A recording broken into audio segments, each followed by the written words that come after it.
Hi guys, welcome. So today we are going to be doing a couple different case studies. So we're going to be looking in depth into some diseases. I am now modeling what I expect from you for your presentation on diseases. Your presentation on diseases will start Monday. You have Monday to research with either yourself or a partner. And then on Tuesday you are going to present to your class. And it is going to be quite exciting. So this is cholera. On your notes, you're going to open up into your notebook to this page right here. It says case study. It says what is the disease, and it's two of them right there. So today we're going to be talking about cholera. Tomorrow we're going to be talking about influenza. We're just starting with cholera today. Okay? So cholera. It's a disease caused by bacteria. It is the background of this right here. So if you will take just a second to write down the name cholera. A short story of cholera's history, if you will. So there's nothing you need to write down for this. This is more just so that you know. Okay, so once upon a time, and let me see if I have this printed out to make it easier so you can still see the picture. I might not though, and if so, I will just turn the page and you will read along with me. Okay, it is official. I do not have it. So you're just going to read along with me on the story. So this is John Snow. This is the map that he created. We'll look at it in a little bit. So once upon a time, there was a British doctor, John Snow, couldn't convince other doctors and scientists that cholera, a deadly disease, was spread when people drank contaminated water until a mother washed her baby's diaper in a town well in 1854 and touched off an epidemic that killed 616 people. Remember, an epidemic is our middle step of our classifications of diseases, outbreak being the least impactful, pandemic being the most impactful. During an epidemic, people are starting to sweat it, right? Cholera, pronounced cholera, is contaminated, which means that impure, harmful, and unusable. Miasma means a bad atmosphere, germs or bad smells or pollutants in the air. Dr. Snow, an obstetrician with an interest in many aspects of medical science, had long believed that water contaminated by sewage was the cause of cholera. Cholera is an intestinal disease that can cause death within hours after the first symptoms of vomiting or diarrhea. Snow published an article in 1849 outlining his theory, but doctors and scientists thought he was on the wrong track and stuck with the popular belief of the time that cholera was caused by breathing vapors or a miasm in the atmosphere. The first case of cholera in England was reported in 1831, about the time Dr. Snow was finishing up his medical studies at the age of 18. Between 1831 and 1854, tens of thousands of people in England died of cholera. Although Dr. Snow was deeply involved in experiments using new techniques known as anesthetics to deliver babies, he was also fascinated with researching his theory on how cholera spread. In the mid-1800s, people didn't have running water or modern toilets in their homes. They used town wells and communal pumps to get the water they needed for drinking, cooking, and washing. Septic systems were primitive, and most homes and businesses dumped untreated sewage and animal waste directly into the Thames River or in open pits called cesspools. Water companies often bottled water from the Thames and delivered it to pubs, breweries, and other businesses.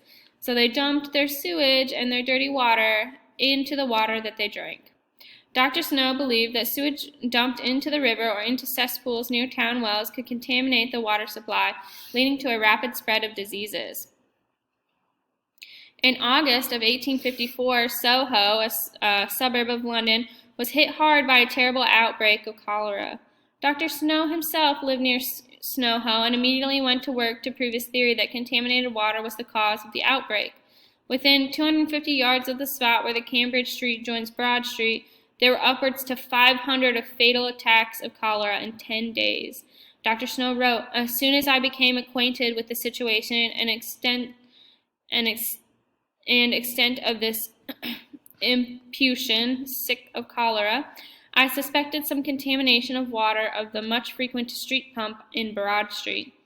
Dr. Snow worked around the clock to track down information from the hospital and public records on when the outbreak began and whether the victims drank water from the Broad Street pump.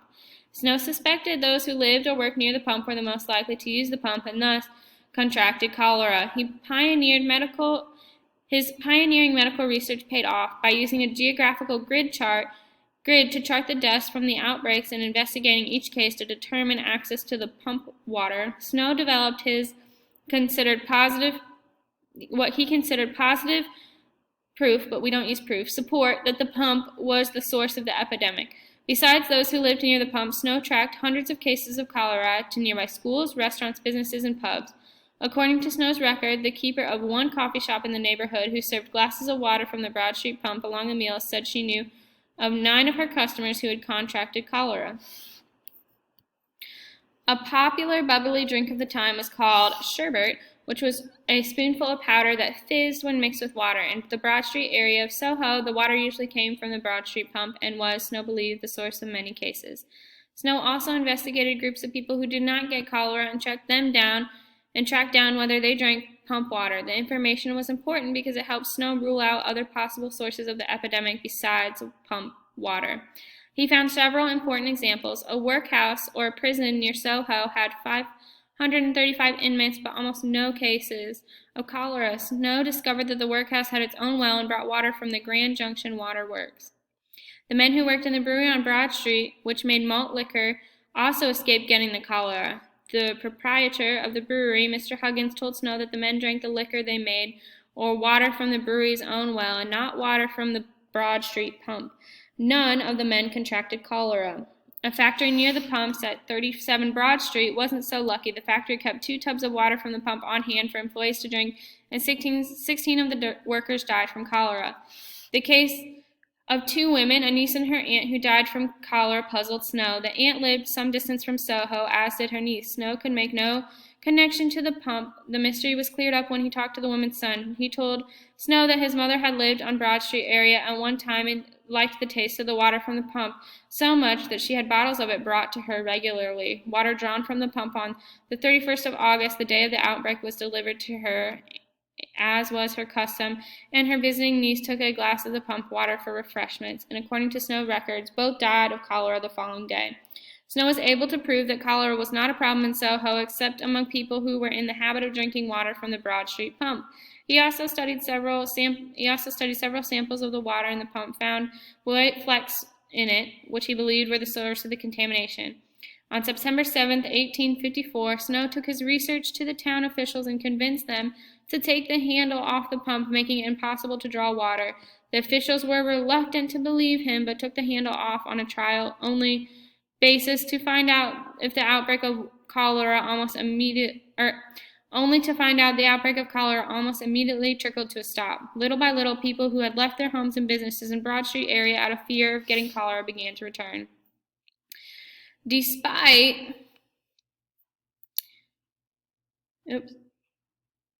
the success of Snow's theory in the stemming of cholera, the epidemic in Soho, public officials still thought his hypothesis was nonsense. They refused to do anything to clean up the cesspools and sewers. The Board of Health issued a report that said, "We see no reason to adopt his belief," and shrugged off Snow's evidence as mere suggestion. For months afterwards, Snow continued to track every case of cholera from the 1854 Soho outbreak and traced almost all of them back to the pump, including a cabinet maker who was passing through the area and children who lived close to other pumps but walked to the Broad Street pump on the way to school.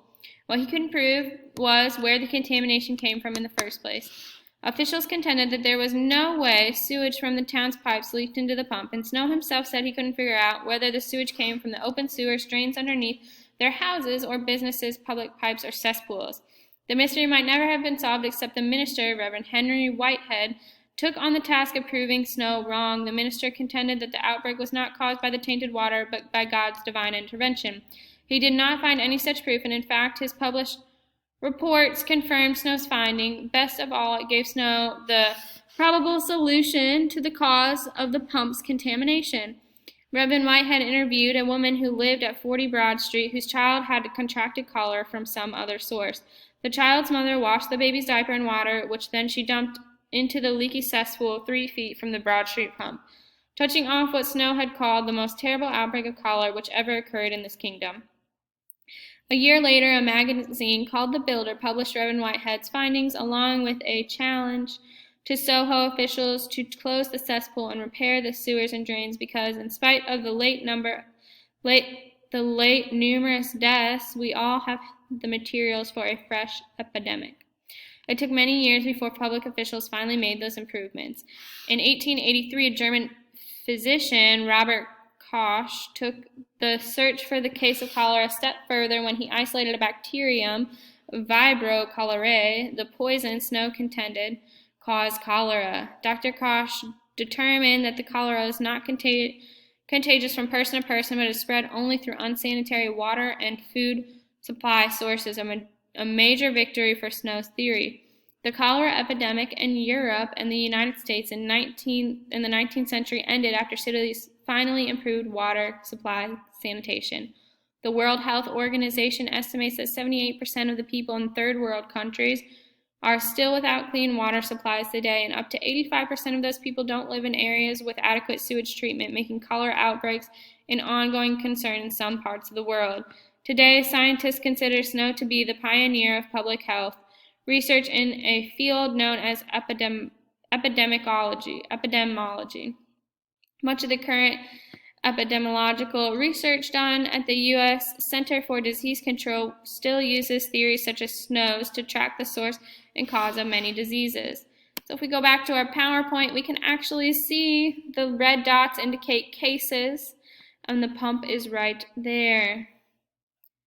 So we can see that many of the cases are concentrated around the area of the Broad Street pump. There's that school that the kids passed through to get to their school.